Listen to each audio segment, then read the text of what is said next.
지금으로부터 2020여 년 전 유럽은 로마라는 강력한 제국이 지배하고 있었습니다. 로마 황제 아구스토는 호구 조사령을 어느 날 내립니다. 이 아구스토는 힘있는 황제였습니다. 그가 얼마나 힘있고 영향력이 있는 황제였던지 우리가 사용하는 달력에도 어거스트라고 들어갈 정도입니다. 그가 호정령을 내린 이유는 세금을 더 효율적으로 걷기 위함이었습니다. 당시 유대도 로마의 식민지였기 때문에 아구스도의 호정령에 따라 유대인들도 호적하러 자기들의 본가가 있는 고향으로 가야만 했습니다. 요셉은 본가에서 멀리 떨어진 북쪽 갈릴리 나사렛 동네에서 살고 있었지만 이 황제 호정령에 따라 베들레헴이라는 곳으로 내려가야 했지. 베들레헴은 다윗 왕이 낳은 고을이고 요셉 역시 다윗의 후손이었기 때문입니다. 뿐만 아니라 마리아 역시 다윗의 후손이 아닙니까? 그래서 요셉은 출산이 임박한 그 마리아를 데리고 함께 베들레헴에 내려갑니다. 갈릴리에서 베들레헴까지는 120km 정도 되는 거리인데 지금으로 말하면 별거 아니죠. 하지만 그 옛날에는 120km가 상당한 거리였습니다. 갈릴리에서 베들레헴까지 요셉이 출산 임박한 아내를 데리고 내려갔다는 것은 그만큼 로마 황제의 명령이 엄한 명령이었다는 뜻입니다. 베들레헴에 도착한 요셉은 마리아를 나귀에 태우고 머물 곳을 찾습니다. 특히 아내가 출산이 임박해서 힘든 상황이니 어떻게든지 방을 구하려고 노력했겠죠. 하지만 고향임에도 본가를 떠났던 사람들이 한꺼번에 호적령에 따라 호적하러 몰리는 바람에 그 마을에 방이 있을 리가 만무합니다. 더구나 베들레헴이란 마을 자체는 작은 마을이고 여관도 많지 않았을 것입니다. 그러니 그나마 있는 것도 먼저 온 사람들이 다 선점한 상황이죠. 만약 그럼에도 요셉이 부자였다고 한다면 머물 방 구하는 일은 어렵지 않았을 것입니다. 많은 돈을 주고라도 좋은 저택의 안방도 주인은 저 작은 방에서 주무시라고 하면서 안방도 빌릴 수 있었겠지. 그러나 요셉은 부자가 아니었습니다. 가난했기에 방을 구할 능력이 없었습니다. 요셉은 방을 구하다가 겨우 한 여관 주인의 배려로 외양간을 얻을 수 있었습니다. 그것마저도 그에게는 감사한 일이었을 것입니다. 자, 당시는 요즘처럼 행정이 전산화되어 있지 못했던 시절이므로 호적하는데 더구나 많은 사람이 몰렸으니 시간이 꽤 걸렸을 것입니다. 요셉과 마리아가 며칠 동안 호정령 때문에 베들레헴에 머물렀는지는 알 수 없지만 하루 이틀은 아니었을 것입니다. 그리고 베들레헴에 머무는 동안 마리아는 아기를 출산하게 됩니다. 요셉과 마리아는 낳은 아기를 포대기에 싸서 구유에 뉘웁니다. 구유란 여러분이 잘 아시는 대로 가축에 먹이를 주는 먹이통입니다. 가축의 먹이통. 여러분, 이렇게 인간의 몸을 입고 오신 하나님의 아들의 탄생은 화려하지 않았고 온 인류를 죄와 사망에서 구원하러 오신 메시아의 탄생은 초라하기 짝이 없었습니다. 그런데 참으로 흥미로운 사실은 베들레헴이라는 말은 밥집이라는 뜻입니다. 무슨 뜻이라고요? 밥집이라. 베틀레헴. 원어 그대로 번역하면 빵집이라는 뜻입니다. 서양 사람들의 주식이 빵이에요. 우리말로 번역한다면 밥집이라는 뜻이죠. 그런데 말이죠. 아기 예수께서 그 밥집인 베들레헴에 탄생하셔서 말 먹이통, 말 근육에 누이셨다는 것이죠. 흥미롭지 않습니까? 이는 예수께서 사람을 살리는 생명의 떡으로 이 땅에 오셨다는 사실을 아주 상징적으로 잘 보여주는 모습이 아닐 수가 없습니다. 그렇습니다. 예수님은 죽은 죄와 사망에 죽은 인류를 살리기 위한 생명의 양식으로, 생명의 밥으로 이 땅에 오신 줄로 믿습니다. 예수께서 이렇게 이 땅에 오셨으나 너무 초라하게 오시니 그를 알아보는 사람이 없습니다. 요한은 요한복음 1장 11절에서 자기 땅에 오매 자기 백성이 영접하지 아니하였다고 말할 정도입니다. 그러나 하늘에서는 그렇지 않았죠. 인류를 구원하기 위한 하나님의 그 원대한 계획이 드디어 실현되는 순간입니다. 하나님께서는 너무나 기뻐하셨고 천군 천사들도 하나님과 함께 기뻐했습니다. 하나님께서는 그날 밤 사자와 천사들을 축하 사절로 베들레헴에 보내서 그 사실을 알렸습니다. 목자들은 베들레헴 인근 들에서 양을 지키다가 갑자기 그 밤에 하나님의 사자들이 곁에 서고 하나님의 영광이 두루 비추자 두려워하였고 깜짝 놀랐을 것입니다. 그러자 하나님의 사자가 그들에게 말합니다. 무서워하지 말라. 무슨 얘기예요? 무서워했다는 거죠. 무서워하지 말라. 보라, 내가 온 백성에게 미칠 큰 기쁨의 좋은 소식을 너희에게 전합니다. 오늘 다윗의 동네에 너희를 위하여 구주가 나셨습니다. 할렐루야. 곧 그리스도 주시니 너희가 가서 강보에 쌓여 구유에 누워있는 아기를 보리니 이것이 너희에게 표적이니라. 강보에 싸서 말 구유에 누워있는 아기가 표적이래요. 아까 말씀드린 것처럼 밥집을 뜻하는 베들레헴, 말 먹이를 담는 그 구유통에 예수께서 누이신 것이 세상에 주시는 생명을 구원하는 밥으로 오신 예수에 대한 표적이라는 뜻이죠. 그리고 그와 동시에 호련히 허다한 천군이 나타나 하나님을 찬송합니다. 지극히 높은 곳에서는 하나님께 영광이요 땅에서는 하나님이 기뻐하신 사람들 중에 평화로다. 그리고 천사들이 떠나 하늘로 올라가자 목자들은 서로 말합니다. 빨리 베들레헴에 가서 주께서 우리에게 알리신 바 이루어진 이 일을 확인하자. 그래서 가보니 마리아와 요셉이 출산한 아기를 말 구유에 누워 있어.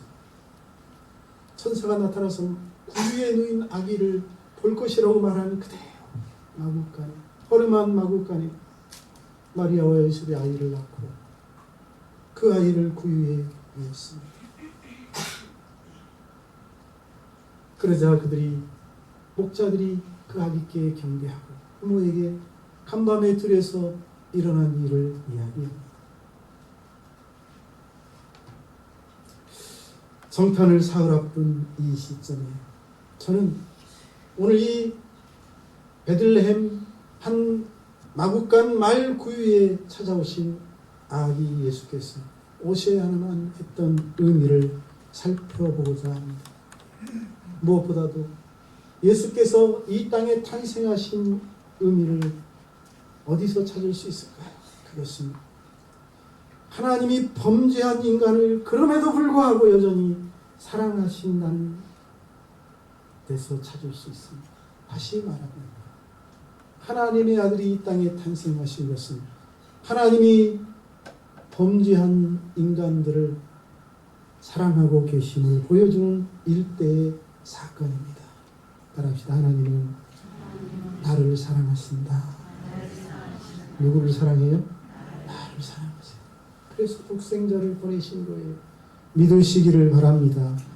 하나님이 나를 떠났다거나 버리셨다거나 내게 관심이 없다고 말하지 마십시오. 그렇지 않습니다. 하나님은 여러분 각자에게 관심이 있으시고 지금도 여전히 사랑하고 계시는 줄로 믿으시기를 바랍니다. 기독교 가르침 가운데 가장 핵심이 되는 것이 사랑이죠. 사랑을 빼놓고는 기독교를 논할 수 없습니다. 왜 그렇습니까? 하나님이 바로 사랑의 근원이시요 하나님 자체가 바로 사랑이시기 때문입니다. 요한일서 4장 8절은 하나님은 사랑이라고 분명하게 말하고 있습니다.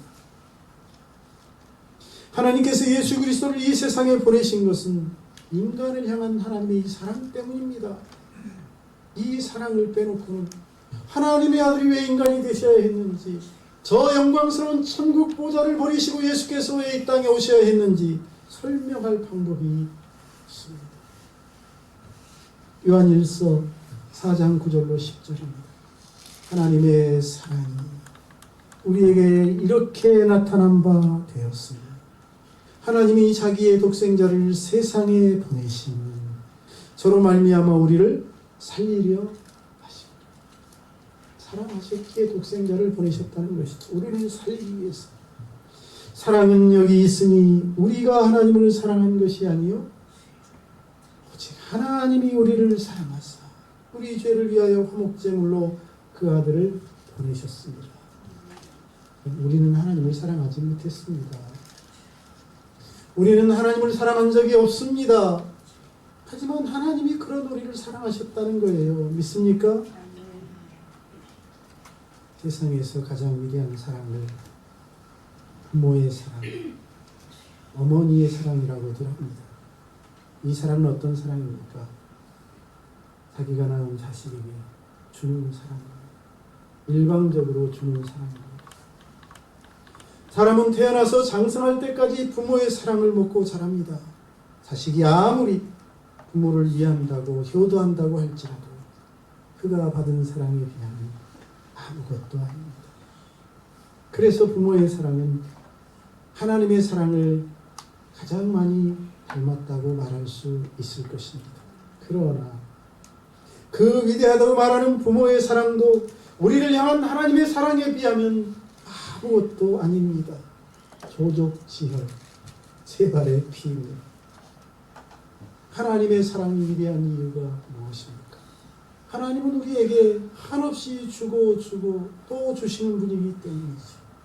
심지어는 독생하신 아들까지도 아낌없이 우리를 살리시고자 주셨습니다. 할렐루야. 이 하나님의 사랑을 바로 이해하려면 그래서 인류가 처한 비참한 현실을 알아야 합니다. 타락이죠. 아담과 하와가 살던 에덴 동산은 해함도 없고 상함도 없는 평화롭고 풍요로운 것이었습니다. 짐승도 사람을 무서워하지 않았고 짐승들끼리도 싸우고 잡아먹는 일이 없었습니다. 사람도 이마에 땀 흘리는 수고를 하지 않아도 살아가는데 어려움이 없는 것이었습니다. 병도 없고 죽음도 없는 것이었지. 그런데 아담이 하나님의 말씀을 거역하고 범죄한 이후에 그 모든 것이 변합니다. 그 동산의 질서가 깨어집니다. 죄가 세상에 들어오자 그 아름다운 세상이 파괴됩니다. 인간이 하나님과 불화하게 되고 결국 에덴에서 쫓겨납니다. 이제 땅은 더 이상 풍요로운 땅이 아닙니다. 가시와 엉겅퀴를 냅니다. 사람은 식물을 얻기 위하여 이제 이마에 땀 흘리는 수고를 해야만 하지. 짐승들도 사람을 두려워하고 짐승들끼리도 서로가 평화가 깨져서 약육, 강식의 세상으로 바뀝니다. 인간의 본질은 하나님이 창조한 아름다운 세상이 무너진 것이죠. 그리고 그 핵심 인물인 아담과 하와도 불화가 생겨납니다. 타락 전에 아담은 하와를 보고 그를 사랑하여 이는 내 뼈 중에 뼈 살 중에 살이라고 외쳤는데, 타락 후에는 하나님이 선악과를 따먹고 범죄한 그에게 내가 너더러 먹지 말란 명한 그 나무를 네가 왜 먹었냐고 묻자 아담이 대답합니다. 하나님이 주셔서 나와 함께 하신 여자 그가 그 나무를 내게 주어서 내가 먹었습니다. 아내에게 책임을 떠넘기고 아내를 비난합니다. 이번에는 여자에게 묻습니다. 네가 어찌하여 이렇게 했느냐고 물으니 여자도 가만히 있지 않습니다. 뱀이 나를 깨물고 내가 먹었나. 아무 죄 없는 들짐승에게 책임을 전가합니다. 뱀이 아니라 사단의 꼬임에 스스로 넘어간 것이죠. 그들은 하나님 앞에서 자신의 잘못을 솔직하게 인정하거나 시인하지 않고 다른 사람에게 책임을 전가합니다. 오늘 우리의 모습은 어떻습니까? 무슨 일이 생기면 자기에게서 원인을 찾습니까? 다른 사람에게서 찾습니까? 그런데 문제는 이것만이 아닙니다. 죽음이 세상에 함께 들어왔습니다. 그래서 그 이후 어느 사람도 죽음을 피할 수 없게 되었습니다. 모두가 다 사망의 권세 아래 들어가게 됩니다. 범죄한 인간은 영이 죽고 그 뒤에 육신의 죽음이 찾아오고 그리고 영원한 죽음 불못에 던져지게 됩니다. 그러므로 하나님께 범죄한 인간의 운명은 참으로 비참한 것입니다. 하지만 불행하게도 인간은 어느 누구도 자신의 힘으로 그런 비참한 상태에서 벗어날 수 없고 자신의 그런 비참한 운명을 바꿀 수 없다는 데 있습니다. 문제가. 우리에게 하나님의 은혜가 필요한 이유가 바로 여기에 있습니다. 사랑이 풍성하신 하나님께서는 인간들이 처한 그런 비극적인 현실을 외면치 않으시고 바로 그 문제를 해결해 주시고자. 왜요? 우리를 사랑하십니다. 당신의 독생하신 아들을 이 세상에 보내셨어요. 그래서 이 문제를 해결하시고자 하시는 것입니다. 그렇다면 인간의 이 죄 문제를 해결하는 길이 무엇입니까? 인간의 죄는 그냥 사라지지 않습니다. 로마서에서는 죄의 싹은 사망이라고 분명하게 말하고 있습니다. 창세기에서도 하나님 아담에게 네가 그것을 먹는 날에는 정령 죽으리라고 말하고 있습니다. 인간의 죄 문제를 해결할 수 있는 유일한 길이 있다고 한다면 그래서 그것은 그 사람의 죽음이지. 이것은 공의의 하나님이시 정하신 법칙입니다. 하나님의 아들이신 예수께서는 인간의 죄 문제를 해결하시고자 이 땅에 오셨습니다. 바로 범죄한 그 사람을 죽이는 대신 죄 없으신 자신이 그를 위하여 대신 죽으심으로, 다시 말하면 그들의 죄값을 지불하심으로 죄 문제를 해결하시기 위함이었습니다. 할렐루야. 그래서 하나님은 예수님이 오시기 전 구약시대에는 이것을 사람들이 깨닫도록 하기 위하여 짐승을 잡아 그 피로 속죄 제사를 드리라고 했습니다. 하지만 속죄 제사는요, 사람의 죄를 해결할 제사가 되지 못합니다. 누가 죽어야 됩니까? 범죄한 그 사람이 죽어야 됩니다. 사람이 아니라 양의 죽음으로 사람의 죄를 없앨 수가 없는 것입니다. 하나님께서 그것을 허락하신 이유는 단 한 가지. 앞으로 하나님이 범죄한 인류를 구원하시기 위해 독생하신 아들을 이 땅에 보내셔서 그의 죽음과 십자가에 흘릴 그 피로 인류를 구원하시겠다는 뜻을 사람들로 하여금 깨닫고 믿도록 하기 위함입니다.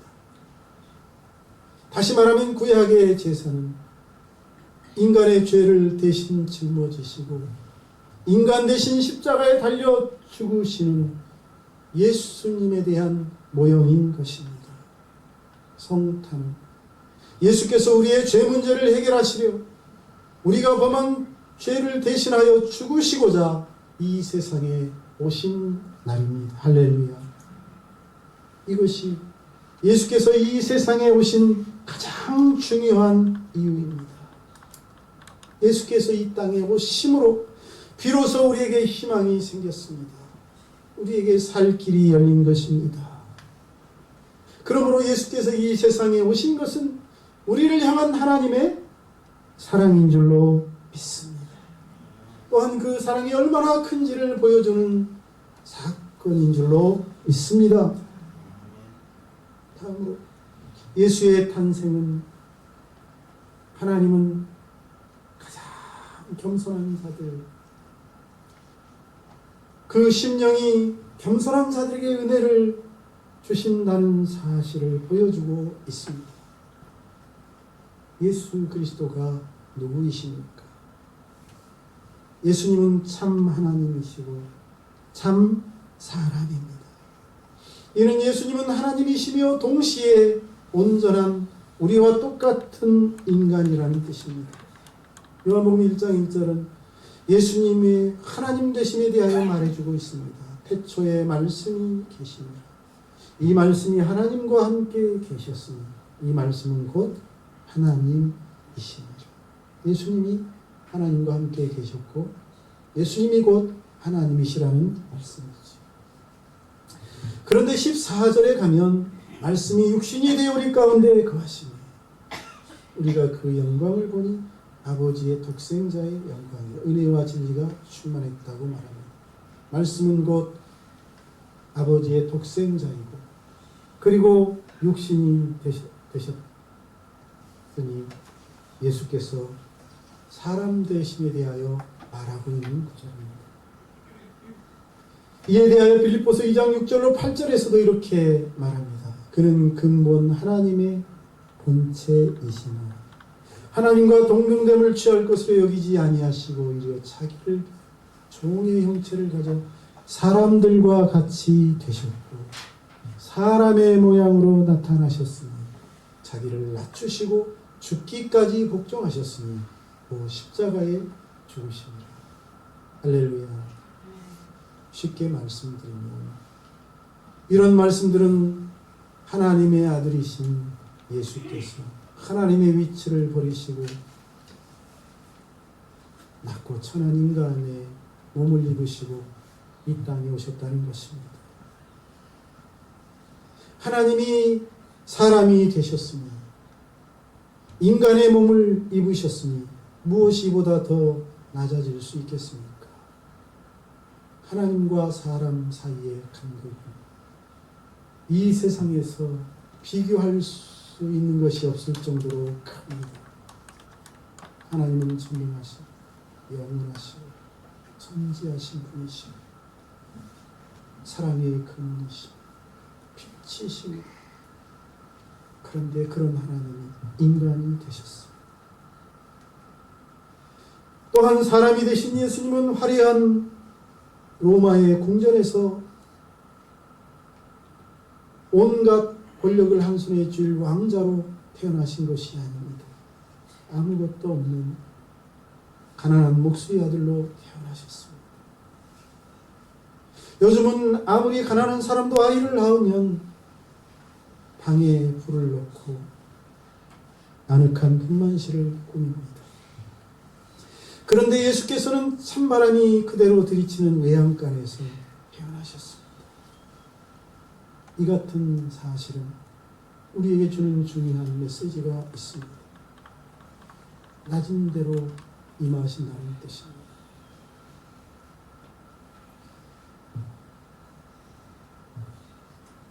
우리는 낮은 대로 임하신 구세주의 이 모습 속에서 하나님은 낮은 곳에 임하시는 분이요 겸손한 자에게 은혜를 베푸시는 분이라는 사실을 배우게 되는 것입니다. 예수님은 그렇습니다. 환대받으려고 오시지 않았습니다. 대접받고 군림하려고 오시지 않았습니다.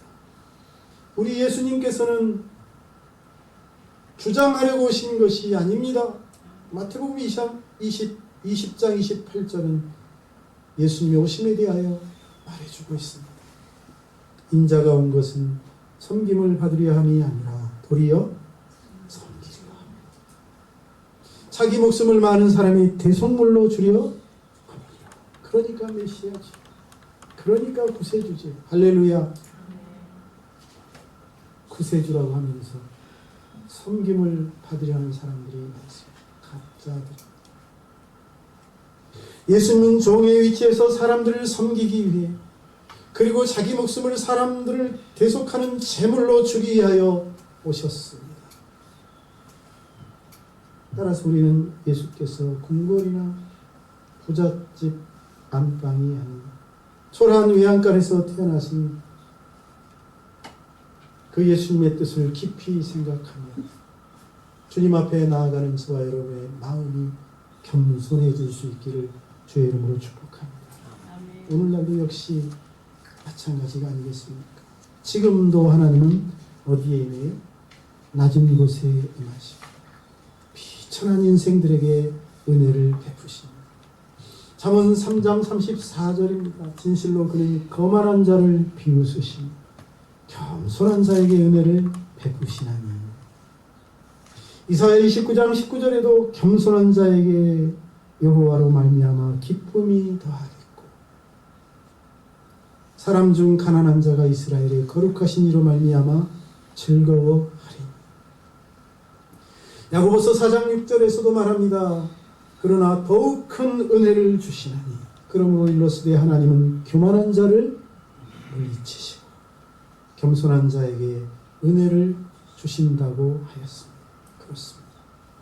여러분, 우리 하나님은 겸손한 자들에게 은혜를 주시고 가난한 자들에게 긍휼을 더하십니다.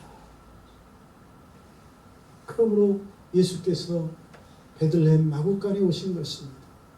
그 첫 사절로 가난한 목동들을 만나신 것입니다. 그러므로 예수님을 모시고자 한다면, 이 성탄의 주님을 배우고자 한다면 겸손한 마음으로 하나님 앞에 나아가야 할 줄로 믿습니다.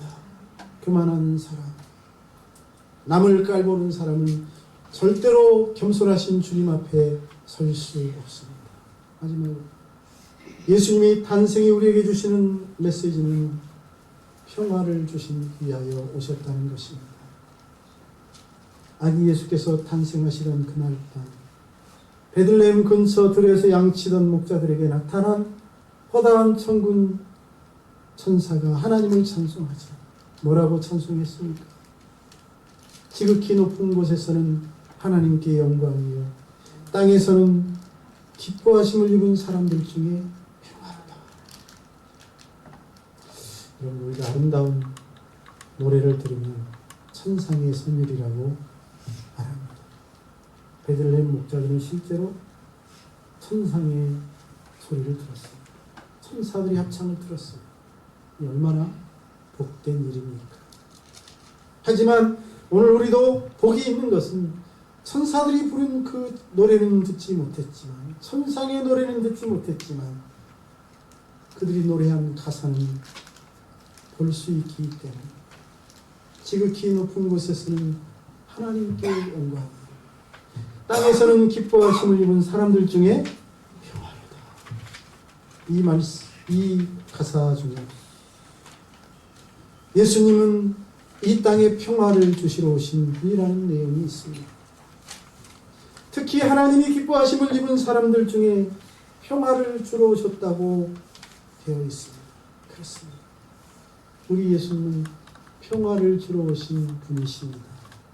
그래서 예수님을 평화의 왕이라고 부릅니다. 예수님이 세우실 나라는 그래서 평화의 나라가 될 것입니다. 아담의 범죄로 인해 인간은 하나님과 불화하게 되었습니다. 인간이 평화를 누리지 못하고 불안과 공포 속에서 두려움과 염려와 근심 속에서 살아가는 가장 중요한 이유는 바로 이 하나님과 불화 때문입니다. 하나님께서는 인간을 만드시되 하나님의 형상을 따라 만드셨다고 했습니다. 하나님과 화목함 없이는 행복을 누릴 수 없는 존재라는 말이기도 합니다.